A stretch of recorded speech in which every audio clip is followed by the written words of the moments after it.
Well, hello and welcome. I'm not sure what technology is doing today, but this is USA Global TV and Radio, and we are thrilled to have you here today.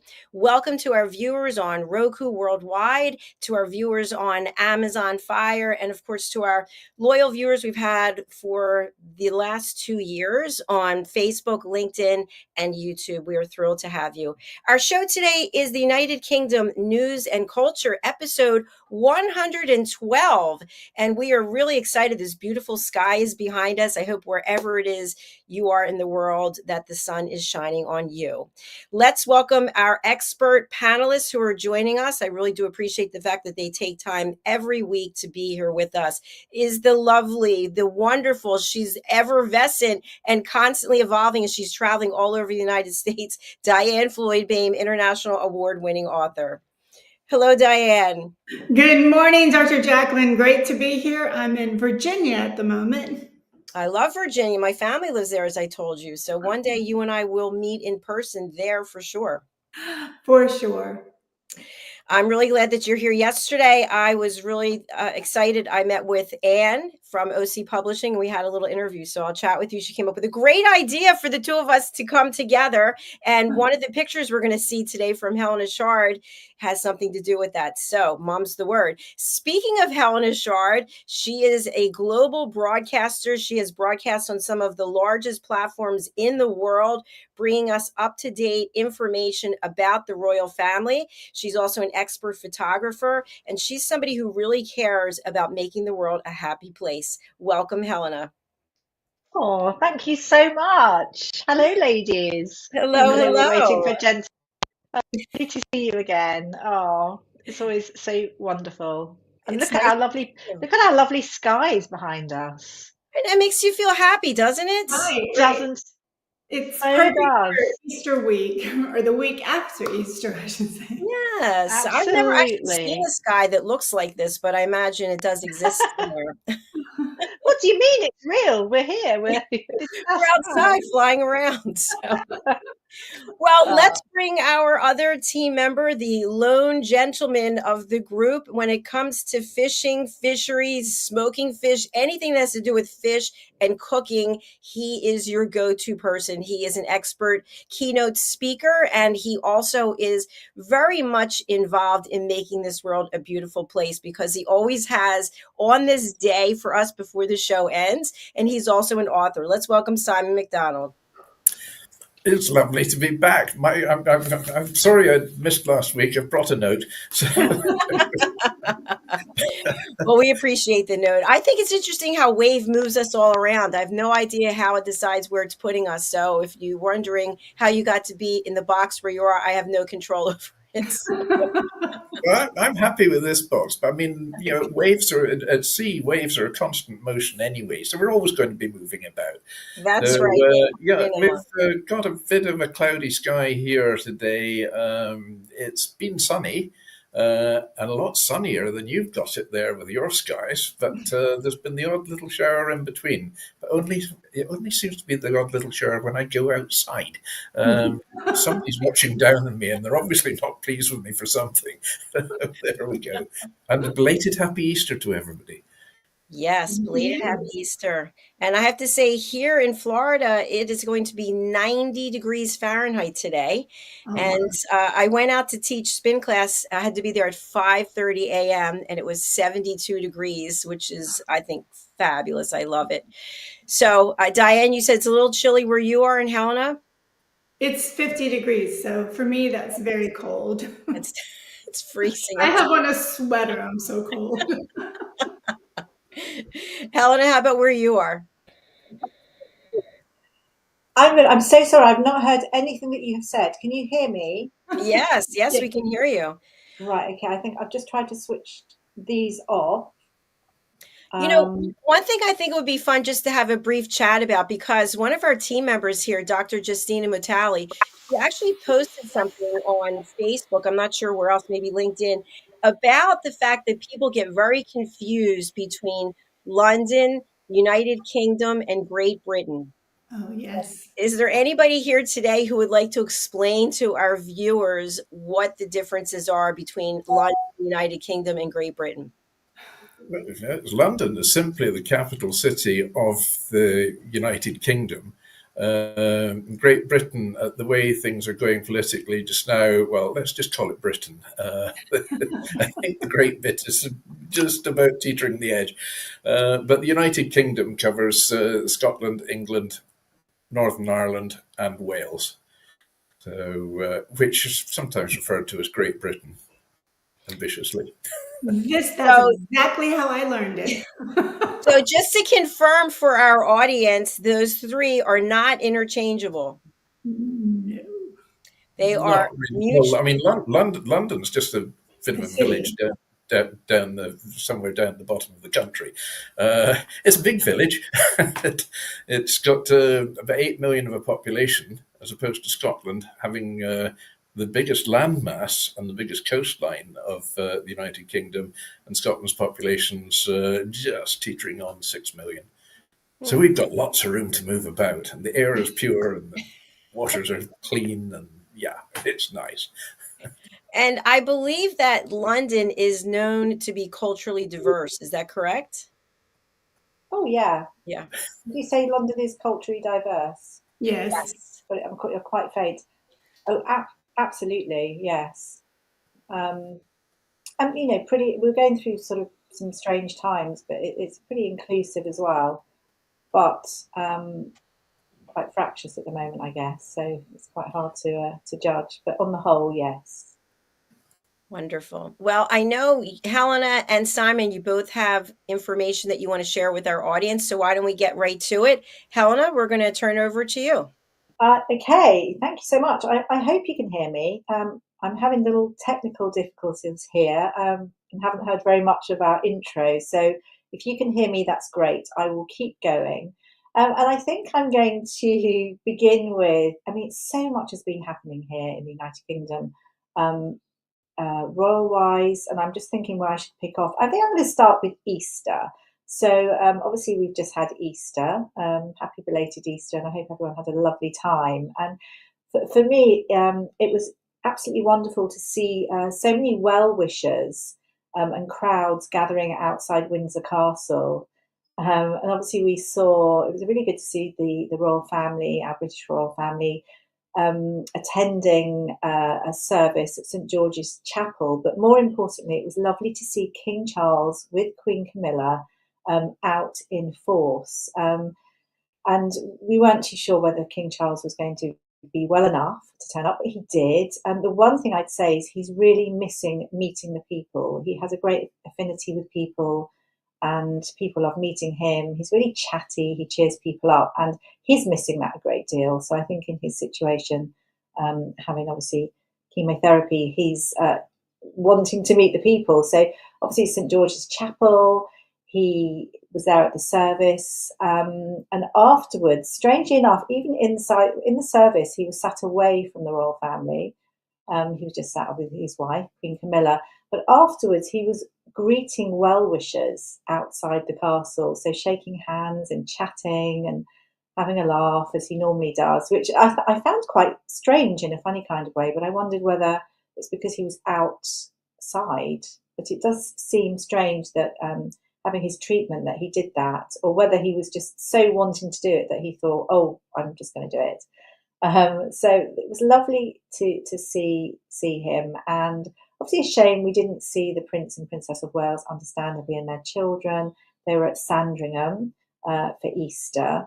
And another thing as well, I think King Charles released a speech as well, which was it was a pre-record for Easter, along with a photograph, where he that speech was read out at Worcester Cathedral, and that was for a Maundy service. But it was, I suppose, that the whole, I'd say it was to do with the importance of service and acts of friendship, especially in times of need, which I think was the feel of his speech.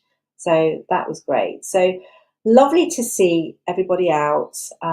Lots of broadcasters are very interested about what's going on, but I think people are just trying to keep calm. There's lots of the usual royal things that are going on. So everything carries on. I think the biggest thing, which I think is lovely, I think for the general public, is King Charles has opened Balmoral Castle, which is in Aberdeenshire in the Scottish Highlands. There it is, isn't it beautiful? Now it's going to be a special. I mean, it's a real historical journey for people who want to come and visit. At the moment, there are tickets that are selling very fast. And you go through several of the beautiful rooms. You learn about the origins of the castle.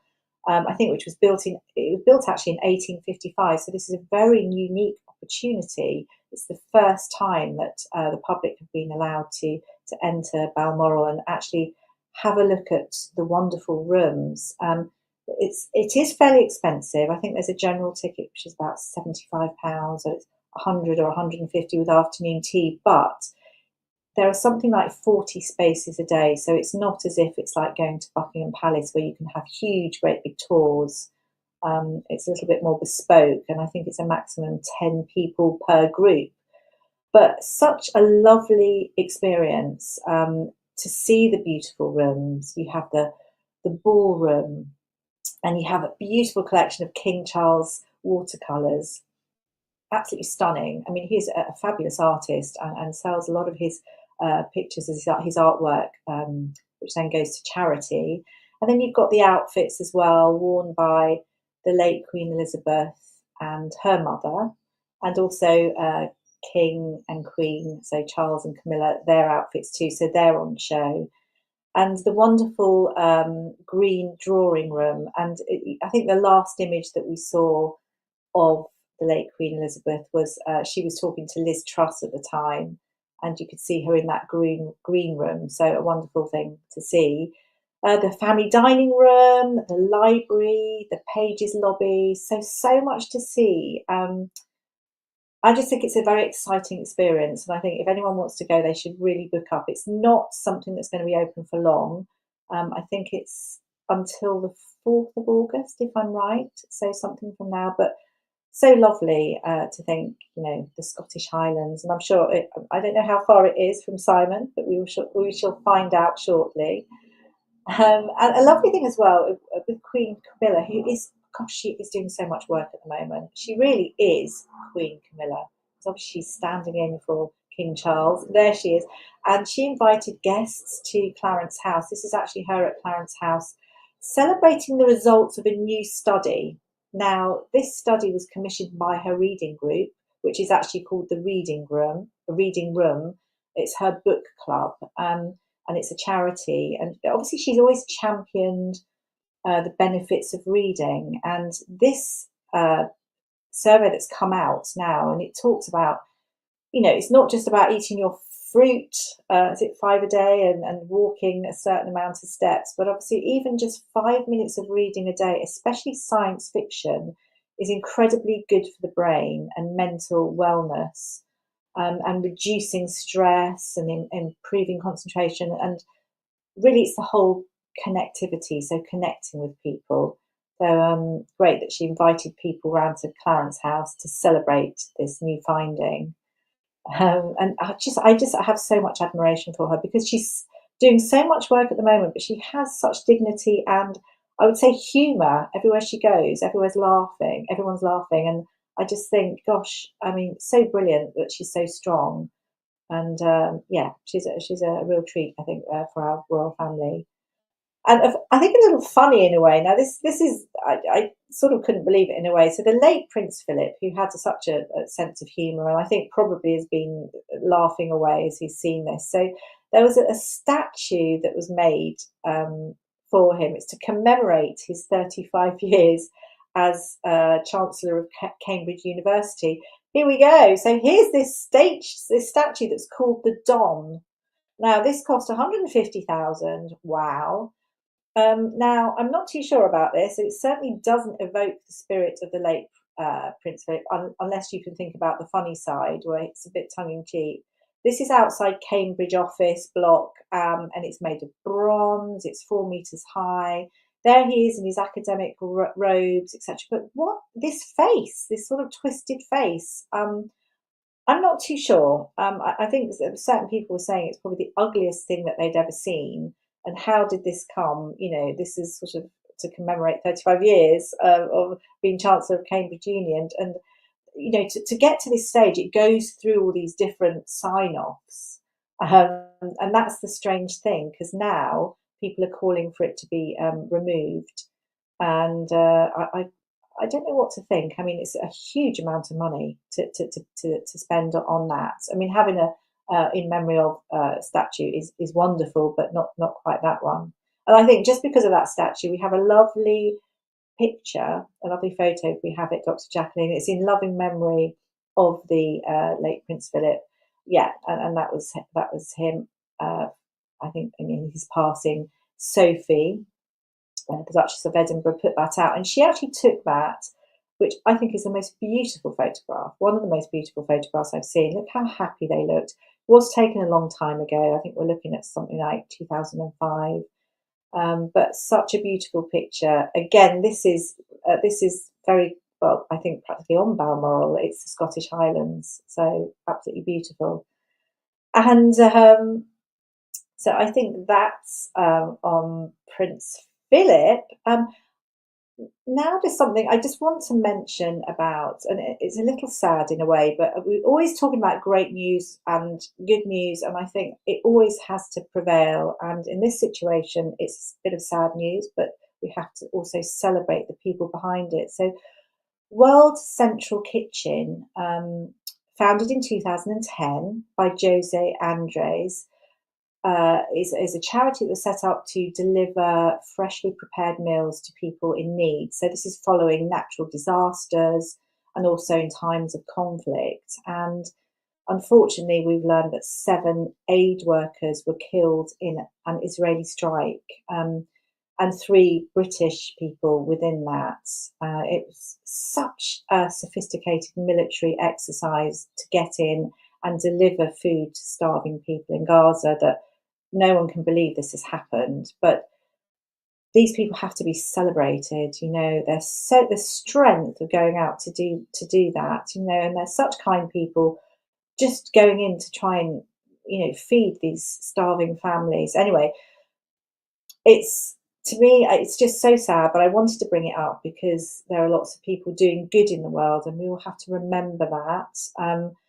And I think moving on from that, and we can all do individual things and acts of kindness. There's there's a certain an award that's called Points of Light Awards. Now, this is given out by the Prime Minister.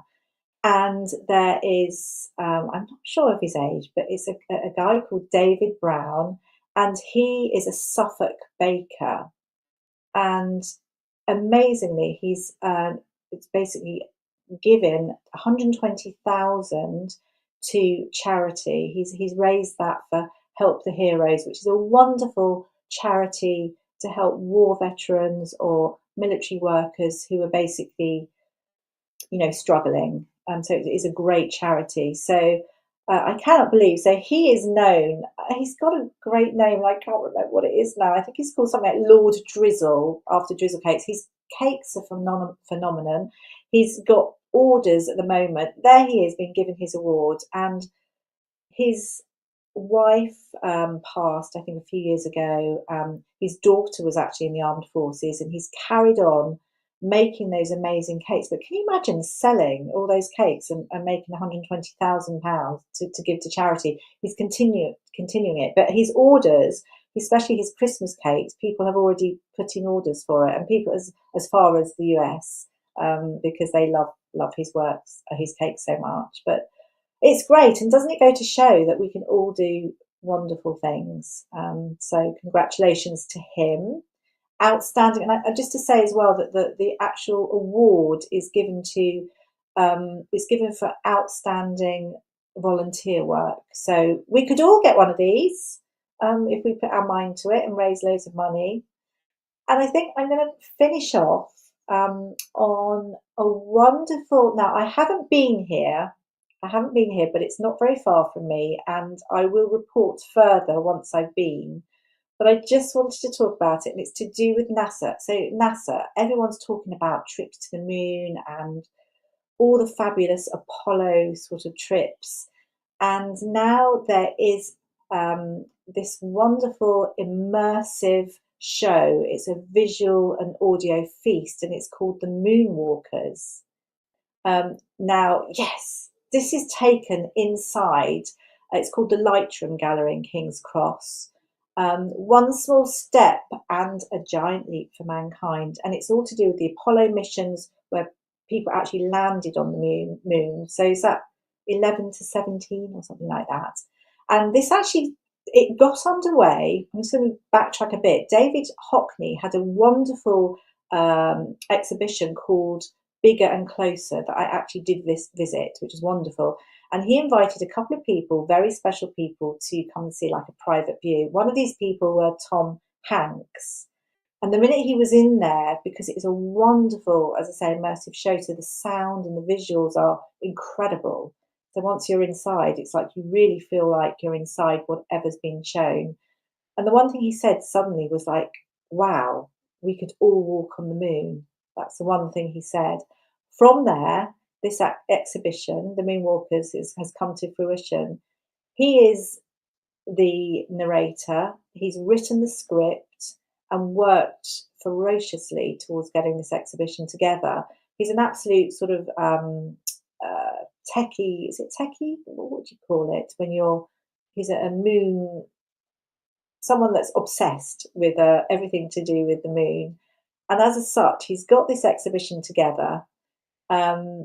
And a geek, that was the word I'm looking for. And it's full of facts and information. It's a treasure trove of lots of footage, incredibly inspiring. And I think the reason as well for showing it is, can you imagine walking on the moon and feeling that sensation?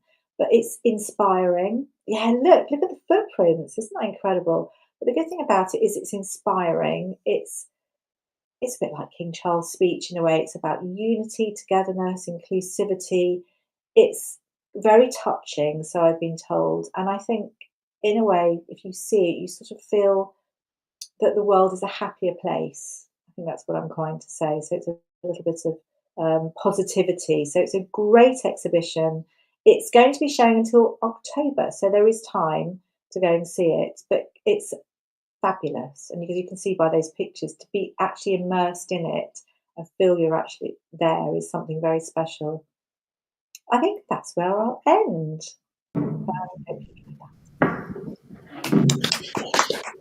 That's fascinating. I love those pictures. Fabulous. It brings straight to me one of my very favourite inspirational sayings of this: "The sky is not the limit." Well, there's footprints on the moon, and I mean, it just sums it up. Looking at that, it's wonderful. Do any of you have an interest in going to the moon or living there? I feel we might be told a little story. No, I My think children's books are all about the moonling children and friendship and going to the moon. So, and I'm creating the moonling language. So that's the closest I have to the moon.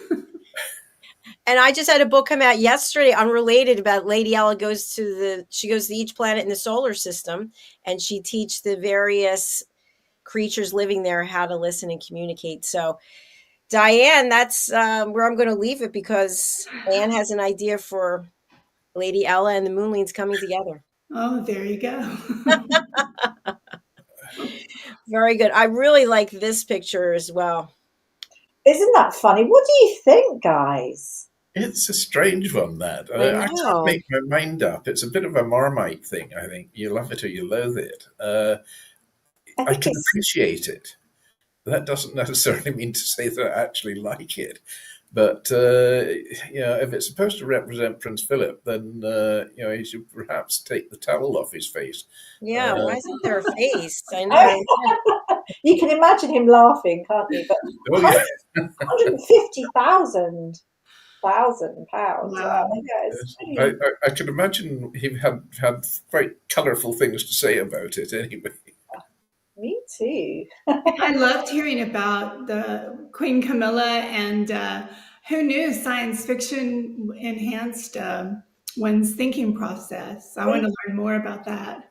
I think it's, you can sort of imagine, because I think it promotes creativity. It makes you think, doesn't it? Oh, Mhm. creativity. Okay, that makes sense. Yeah. I remember. I am not lacking in creativity. Let's go. yes, she's just reading my note for the excuse why I wasn't here last week. I think that's what it is. But she's got my name lapel on her lapel, So I remember having a conversation with an entrepreneurial friend of mine, and his businesses got quite large. And I was asking him, how do you know who you're going to hire? And when you go through that interview process, and he said they have to like science fiction, because that really shows a side of creativity, that they're willing to go where no man has gone before, so to speak. Amazing. I get that. And obviously, I love Camilla's. She's got that every year, 500 words, where young people have to write their stories and send them in. And then it has a wonderful sort of celebrity panel that reads all the stories. But it's incredible, the stories and the creativity. It's incredible. And then they're invited to Buckingham Palace, and there's a big celebration. But I love all the stuff that Queen Camilla does. I am a big fan.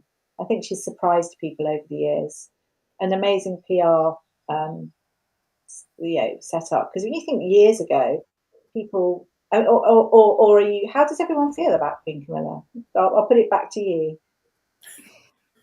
I think she's really come full circle from from the very beginning to where she is today. She's very strong and she commands respect, and I admire her. Oh, I'm pleased. I'm pleased. I think she has surprised people. She's so strong. Very bright, very caring.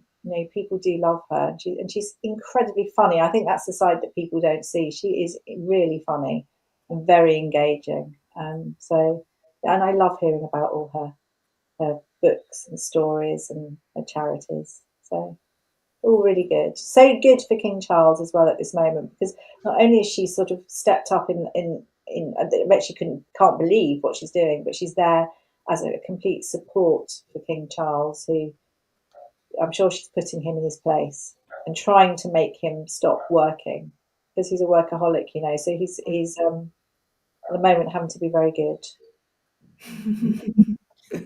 You said it very well, because that's what I was thinking as well, is her support that she's given him, and also making sure that the royals are seen and heard, and have wonderful positive things to share with their country. And so I'm very, very, very happy to read all about the positiveness of that. Oh, I'm pleased. I'm pleased. And there's even oh gosh, there's all this talk. I don't know what's in America at the moment, but all this talk about possibly. And you know what? If William and Harry can't make things up slightly at this time, and then I can't see it ever happening. So there are murmurs at the moment. So let's see what happens. What are you hearing? Can you share? Well, it's just to say there are different thoughts, because Prince William's very stubborn as a person. He's fabulous, but the most stubborn person, and he gets things done, and he's got his own way of doing things. And I think a lot of people have been unsure or sort of understanding that Prince William is upset, at the things that Harry has said about his wife, family, and lots of things that have come out. But they're thinking that he's been so stubborn that he's not wanting to make things up with Harry. But I think there's lots of, it's sort of almost been played out that it's possibly the other way, and that in fact Harry and Meghan has sort of been invited back to meet up, and to allow the children, more importantly, to allow the children to meet each other and get to know each other and play, and to try and put things aside. I mean, I have my thoughts on things, but really that would be so wonderful. And as we say, goodness me, in times of a crisis like this, if you can't make amends, especially family-wise, then when is it going to happen? So I really hope it will happen. The only thing is, I don't really think it's a good time for Prince William and Catherine. I think that would probably be a little bit of stress, but he's got so much stress on his shoulders anyway that maybe he'll deal with it. And of course, I know that Prince Harry will be over here in, I think, May, so maybe that's the time. Let's see. Yeah, let's see what happens. Absolutely. Well, Helena, thank you again for another fabulous segment. We're going to go over to Mr. Simon MacDonald and hear what he has to say. Thank you. See you again next week. Bye-bye. Well, that was really quite fascinating. I think to answer the question, Balmoral is quite a long way from here. It's sort of north or east of northeast from where I am. By road, it's probably in the region of about 150, 160 miles. So yeah, it's sort of almost other side of the country to where I am. But it's an amazing place, absolutely beautiful, and that's it. So, well, this week I'm going to be somewhere very close to where I am now, and it's the beautiful island of Mull. It's just a magical place, and the capital city, or the town, which has got a population of about 500-600 people, and it's one of the prettiest towns in the entire UK. In fact, it's one of the prettiest towns in the world. All the houses are multicolored, and so absolutely fabulous place. So to give a bit of history and mystery again, I'm looking at the Spanish galleon of Tobermory, and as I say, Tobermory is the capital. It's there we have it. It's just such a pretty place, and I go there quite frequently. I mean, several times a year. It's a short ferry hop across from Oban to the bottom end of Mull and a drive up there. So, following their defeat at the hands of the English Navy in the summer of 1588, the surviving ships of the Spanish Armada were forced to make their way home round the north and west coast of Scotland. Several ships were lost along the dangerous coastline in stormy weather. One ship, the San Juan Sicilia, mysteriously blew up in Tobermory Bay off the Isle of Mull. Many believe that the vessel was carrying a large amount of gold coin. But in late September or early October 1588, the badly damaged San Juan de Sicilia anchored in Tobermory Bay, intending to take on supplies and make repairs.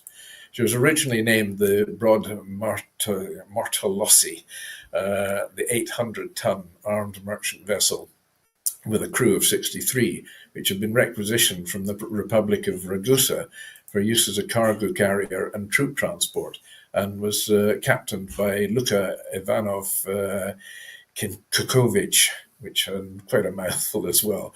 A detachment of 275 Spanish, Sicilian, and Flemish soldiers, commanded by the Spanish aristocrat Don Diego Teles Enriquez, was also on board. And the vessel was armed with 26 cannon and was carrying 2 large siege guns. As the senior person on board, Don Diego negotiated with the local chieftain, Lachlan Mór MacLean of Duart. Now, the MacLean chief was a large and imposing man. Mór, translated from the Gaelic, means big or great in English. And he was later regarded as being the most accomplished and warlike chief ever to hold sway in Duart Castle. His military talents were of very high order indeed, and Lachlan Mór proposed that the vessel would be supplied with food and water as well as the necessary materials to repair the ship in return for Don Diego allowing the use of his soldiers. As part of the offer, the MacLeans would also provide hostages, who would then, of course, be returned once the soldiers were back. So Don Diego agreed to supply Lachlan Mór with around 100 Spanish soldiers armed with arquebuses, and also produced 2 small cannon for them as well. The professional Spanish troops were considered to be among the best trained and elite infantry in Europe at the time. So the MacLeans had a long-running feud with the neighbouring MacDonald clan, guess who, and Lachlan Mór saw the potential of using Spanish troops in his fight against them. So MacLeans and MacDonalds were not just local rivals fighting over land and power. They were also in a struggle for control of the sea lanes to Ireland, with both clans supplying large numbers of mercenaries to both sides of the conflict there. Highlighting the complexity of this period, the MacDonalds raided the MacLean Islands of Mull, Coll and Tiree in 1562 and 1589 using English troops stationed in Ireland, and in 1858 Lachlan Mór offered his military services to aid Elizabeth I of England's war effort in Ireland in return for an English pension. They'd do anything for money with these MacLeans. In March 1596, Lachlan Mór wrote to Robert Boehm, Elizabeth's agent in Scotland, offering to raise a force of over 1,500 men to aid Elizabeth's war in Ireland. So the troops included heavy infantry clad in mail, bowmen and fiery men armed with guns. And the offer shows the considerable number of well-equipped troops that the MacLeans could call up, and raise questions why Lachlan Mór needed to enlist the help of Spanish troops for his raid on MacDonald lands. It is, of course, possible that a large number of his clan warriors were over in Ireland at this time, and using the Spanish would spare his own men. So Lachlan Mór set off with his newly acquired Spanish mercenaries to attack the MacDonald lands, and for more than a month they ravaged the MacDonald Islands of Egg, Mac, Ram and Canna, collectively known as the Small Isles. The Scottish Privy Council recorded afterwards, and Lachlan Mór landed in Ardnamurchan and laid siege to the MacDonald stronghold of Mingery Castle. After making little headway in the siege, was lifted after 3 days, and Lachlan Mór returned to Mull. One possible reason for the abandonment of the siege was because the Spanish commander had ordered his forces to return to Tobermory in preparation for the voyage home. But it would also have been clear that the 2 small cannon provided by the Spanish would have had little impact on the stone walls of Mingery. Now, I know Mingery Castle well, and I can assure you the walls there are about 8 to 10 feet thick. So a little cannon is really not going to have very much effect on that at all. So while the vessel was anchored in Tobermory, Don Diego dined off the finest silver at every meal, and this, along with loose talk by the sailors, likely gave the impression of the ship's wealth. Well, surviving crew later stated that they spent a month repairing the ship as best they could, in great danger of their lives. An English diplomat writing from Edinburgh reported that the MacLeans wished to possess the vessel, but were not able to, for she is well furnished with both shot and man, as they would say. In early November, after having spent over a month anchored in Tobermory Bay, the San Juan de Sicilia blew up. Now, records from the Privy Council of Scotland stated that the vessel was destroyed at the instigation of Lachlan Mór. It's possible that Lachlan Mór had ordered the vessel to be destroyed since he had links with Elizabeth I. But the official Spanish report of the event states that while the crew were taking off the ship's gunpowder, there was an explosion which blew off part of the forecastle, throwing it to the shore. The ship then burned and later sank. 2 men were in the forecastle at the time of the explosion and were carried with it, and both of them, surprisingly, they managed to survive. One of the men was Dr. Beaton, which was Lachlan Mór's physician, who had been one of the hostages. Another theory is that the merchant who helped supply the galleon, John Smollett from Dumbarton, or an assistant of his, intentionally blew the ship up by placing a slow-burning fuse with the gunpowder. Smollett is believed to have been an agent for Elizabeth I of England's spymaster, Sir Francis Walsingham. But another version of the event has one of the Maclean hostages sabotage the ship by detonating the gunpowder barrels in the magazine when the ship began to set sail without releasing them. So there's a lot of mystery with this history there. Over 50 Spanish soldiers were ashore at the time of the blast, and Lachlan Moore retained them in his service for another year. The soldiers, along with the survivors of the galleon, were released the following year, and they made their way to Edinburgh before they were returned to Spain. Local tradition hints at Maclean involvement in the explosion, and it's probable that Lachlan Moore and John Smollett were actually both involved in the sabotage together. In October 1690, when the Royal Navy frigate HMS Dartmouth arrived off the coast of Mull, the Macleans believed that the vessel had been sent by the King of Spain to avenge the destruction of the Tobermory galleon. Dartmouth, under the command of Captain Edward Pottinger, had been conducting anti-Jacobite operations on the western seaboard and was sent by the Scottish government to force the Jacobite Macleans to sign the Articles of Allegiance to William and Mary. In December 1690, while anchored in the Sound of Mull, HMS Dartmouth was sunk in a violent storm, which Maclean folklore naturally attributes to witchcraft. There was a lot of belief in witchcraft in that part of the world at that time. So why do people believe that the San Juan de Sicilia was a treasure galleon laden with gold coin and sailing with the Armada? The ship's true identity appears to have been forgotten about following the sinking, and rumours of gold linked to the wreck began to emerge long after the ship had sunk. There were claims that the vessel at the bottom of the bay was the Duc de Florencia, which was a ship laden with gold and silver plate and carrying the Armada paymaster's chest, a hoard of some 30 million ducats.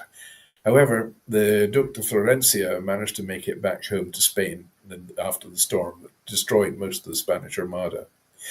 In 1608, Archibald Campbell, who was the 7th Earl of Argyll, claimed salvage rights on the wreck site, and in 1645, a salvage operation sponsored by Archibald Campbell and the 8th Earl and 1st Marquess of Argyll recovered around 6 cannon.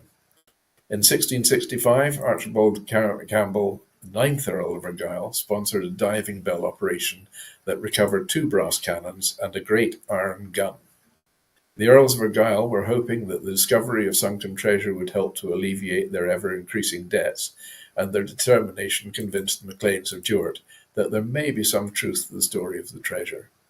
So in 1677, the Macleans constructed gun emplacements around Tobermory Bay and fired on any salvage vessel that attempted to dive on the wreck site.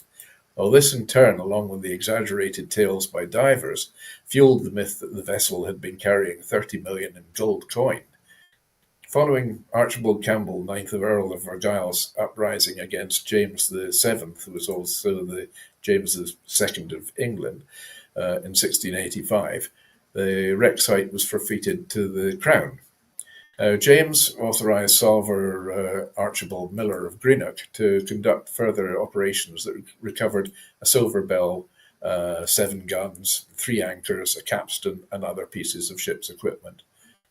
Describing the wreck, Miller stated, "Dishes both great and small of pewter or plate, as well as ballast in the forepart of the ship. There's no deck upon her except ye hinter part in the forepart of the ship, and lie great ballast stones and some shot amongst them." In 1688, Sir William Sacherville, governor of the Isle of Man, began salvage operations and is said to have recovered much of the lost bullion. Although it's not clear just how much was actually recovered, it is likely that what he did recover was the ship's pay chest and not a vast treasure. So while in the Isle of Mull, Sacherville gave a good description of the appearance, arms, and dress of the Macleans. His account was published in 1702. So after Sacherville's salvage operation, there have been numerous salvage attempts on the wreck, which recovered cannon and other artifacts. The most recent attempt was in 2014 and was sponsored by the 13th Duke of Argyll. A sunken Spanish galleon laden with gold at the bottom of Tobermory makes an excellent tale. However, it's just a tale, and it's safe to say that there is no treasure to be found. Or is there? Bravo. So are you going treasure hunting anytime soon? Yeah, that's it. Get the wetsuit off the swimming trunks and get the mask and the snorkel on and go go hunting. No, the Tobermory Bay, it's surprisingly deep in parts there as well, and that depth goes right up the shore. I've had this problem. There are certain moorings, and I've sailed in and out of Tobermory so many times, and completed the Round Mile yacht race, and we have a big base in Tobermory for that. And if you don't get a mooring, then you've got to obviously drop the anchor. And if you're dropping an anchor in Tobermory, you need a lot of anchor chain because it just goes down and down. It's going on down. Yeah. So it's, and what goes down must come back up again. And you've got, sort of 150 meters of chain going over the side. It's a heck of a job to pull this lot up by hand. So you need a pretty sturdy crew with it. Tobermory Bay, it's absolutely fascinating place, and the town of Tobermory as well. It's super. Some beautiful restaurants there, and I've got a lot of friends there as well, and rivals when it comes to yacht racing too. But magnificent place, and as I go there several times a year, it's not far, and it's it's a nice day out. It's pretty. It's really pretty. And the sun shines. The building, the sort of old buildings sort of high up there, the Western Isles Hotel belongs to a great friend of mine and great rival. He used to have just below it, there's a yellow building which was called the Mishnish, which is really a bit of a glue pot when it comes to going there. It's a phenomenal pub. They always have great entertainment and fantastic food. I would defy anybody to eat 3 courses there. There's just so much of it. But he used to have that as well. And we were quite glad some evenings when we got into heated discussions about our days racing and challenging each other about who was right and who was wrong. So having that bar in between us was quite saved a bit of damage. What did you say about glue?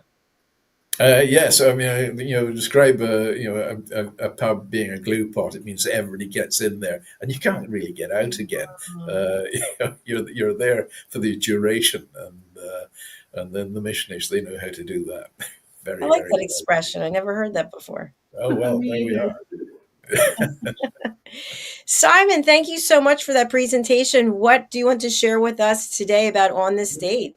Right. Well, on this day in 1721, Robert Walpole becomes the first Lord of the Treasury, which is effectively the Prime Minister, although the term was never officially used. It was considered as an insult, but it was used later on as we have it today. The First Lord of the Treasury is better known now as the Prime Minister. So save confusion. In 1860, it was the start of the Pony Express. Horse and rider relay teams to deliver a letter between St. Joseph in Missouri and Sacramento in California. So there we have it. The Pony Express started that day. It's almost a birthday. So speaking of birthdays, in 1922, the singer Doris Day, born in Cincinnati in Ohio, fabulous singer, amazing repertoire, and a great actress as well. And also in 1961, happy birthday, 63 years old today, Eddie Murphy, comedian and star of many, many comical movies. The deaths, well, I've got one significant one today, and that was in 1882. Jesse James, aged 34, outlaw and vagabond. He was assassinated by a fellow gang member, Robert Ford, again of St. Joseph in Missouri. Busy place, St. Joseph. 34 years of age, he had quite a life in that short amount of time. Oh, he lived it to the full. Yes, he did. And he had quite a reputation. Diann, do you have a birthday coming up? Isn't it this month? Yes, I do. When is it? Today's my daddy's birthday, so in 10 more days. Okay, so it's the 13th. 10 more days, so exciting. Yay! Yes, I hope it's not Easter, baby. Then Easter was much later. You know how it rotates. And Mhm. so it was easy. I was born on Holy Thursday. Yeah. Yes, my father's birthday was the 21st Yeah. of April. Shared it with the Queen. Oh, there That, you that, go. that brings me to another thing as well, which with Helena talking about Balmoral and so on. At the end of the war, my father was assigned with some of his men, and he was commander of the guard at Balmoral when the King and the Queen were there. And of course, they had the young princesses, Elizabeth and Margaret. Of course, Princess Elizabeth later became Queen Elizabeth, or the late Queen Elizabeth. So he had dinner with the king and queen and the princesses one evening in Balmoral. The king presented him with a Balmoral Bible as well, which I still treasure. And after dinner, to entertain the princesses, they played sardines, which is a bit like hide and seek, except when you find the person, you stay with them, and till everybody has found the person. Well, that evening, my father, shall we say, he spent a considerable amount of time shut in a broom cupboard with the Princess Elizabeth. That's a great story. They're sort of glued together, if you will. We're back into the glue again. Yes. So, what happens when the very last person is left and then they find them? Well, hopefully they His find them. Otherwise, image. this could go on for a heck of a long time. Oh, Uh, well, that's it. I think then they decide that's it. The game is done, and they go back then oh, tomorrow. so nobody's it, and you start all over again. Yeah, Interesting. yeah. So What that's a it. fun But game. so it's rather than in hide and seek where everybody disappears and hides, and there's one person goes to seek them out. In this case, then it's one person that hides, and everybody's got to try and find them. So I it's love sort of it. like almost as a reversal of hide and seek. So that's sardines. Yes. So at the end, you can imagine with everybody getting piled into the broom cupboard, it was packed in like sardines. Quite appropriate. It also sounds like Marco Polo. Have you ever played that game? In the water. Yeah, well, there's a pool across the street, and all day you're Marco Polo. I'm like, he's over there by the. No, I'm kidding. I don't know. Stop. But before we close out, Simon, when's your birthday? Oh, I've got a wee while to go. Yes, I'm not till the 12th of June. So Okay. I'm a Gemini, both of me. Yes. Both of you. My mom was a Gemini too. Well, thank you both for being here, and thank you, Helena. Our next show is coming up. It's a brand new show in case you haven't caught it. It's Ann Scotland. She's always reinventing herself, and it's called Launch It with Podcast Maestro Ann Scotland. And she teaches people how to have an excellent podcast and get people to be interested in watching it. So that's coming up right after this. And then we have a new show, which it looks like all of us on stage are on the show, but we're actually not. It's called the Be Fit Project, and it's with myself and Coach B. And if you don't know Coach B, he's a Master Sergeant Brandon Eckel. He's a world champion athlete, a holistic health coach, an entrepreneur, a speaker, and an author. And he's highly decorated special ops veteran and the only Air Force member in the world on the National Endurance Team. So we're going to be talking about all things related to nutrition, to fitness, and also give our audience an opportunity to get involved and compete for money. Woo! Wow.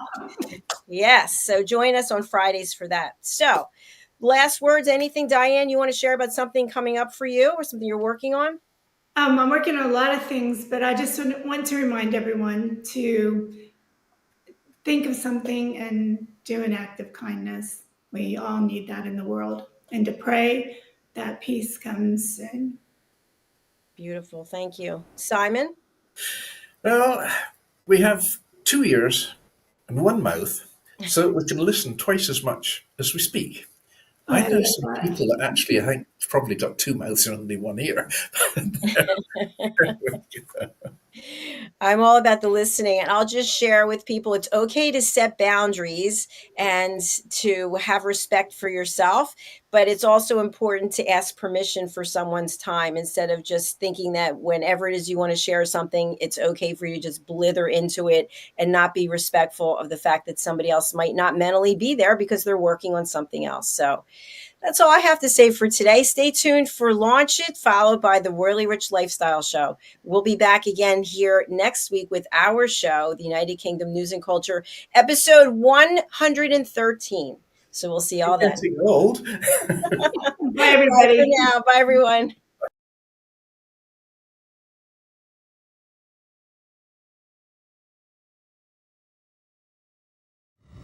The last few days have been really amazing. I had a trainer course from the British School of Etiquette. And I must say it's been one of the best decisions I've ever made and one of the best investments I've made in my own training and development. Now, words alone will not describe the transformation and the positive path that I have traveled with the British School of Etiquette. I find really I learned a lot from the lessons this time I came. The last few days with the British School of Etiquette have been fantastic. And what I've learned now is really beyond my expectations. This is the most rewarding experience and the best investment I have made this year. It was just great. I learned so much, and when I go back to Belgium I will incorporate a lot of it into my day-to-day life and business. It's been absolutely wonderful for the whole week that we were here. I feel transformed, and I feel like blowing a trumpet and tell people, come and do this school, this class is the best, this is the best school ever. You should take it. It's just, it will change your life immediately. I am now able to teach other people how to bring the best of them. Thank you. Thank you, BSc. Thank you. Thank you so much. Thank you.